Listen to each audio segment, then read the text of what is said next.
স্থানীয় যে সরকার নির্বাচন হয়েছে, আমাদের সিদ্ধান্ত হয়েছে স্থানীয় সরকার নির্বাচনে আমরা অংশগ্রহণ করব ইনশাআল্লাহ। আমরা এককভাবেই আল্লাহর রহমতে আমরা নির্বাচনে প্রতিদ্বন্দ্বিতা করব ইনশাআল্লাহ। আর সাথে সাথে আমরা স্থানীয় নির্বাচনের সরকার আমরা বিশেষ করে ঢাকার দক্ষিণ এবং উত্তরের সিটি মেয়র হিসেবে আমরা প্রার্থী আল্লাহর মধ্যে ঠিক করেছি।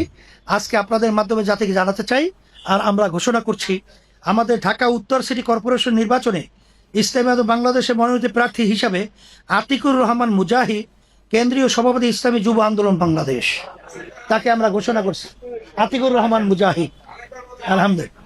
আর ঢাকা দক্ষিণে আমরা প্রার্থী হিসাবে আমাদের সাবেক ছাত্রনেতা হাফেজ মাওলানা ফজলুল করিম মারুফ, আমাদের কেন্দ্রীয় প্রচার ও দাওয়া বিষয়ক সম্পাদক, আপনাদের সুপরিচিত, আপনাদের মোহাব্বতী।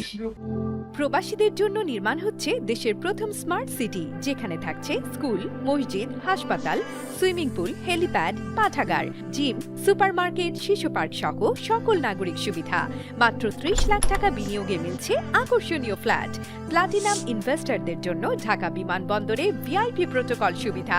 বিস্তারিত জানতে যোগাযোগ করুন স্ক্রিনে দেয়া হোয়াটসঅ্যাপ অথবা ইমো নাম্বারে।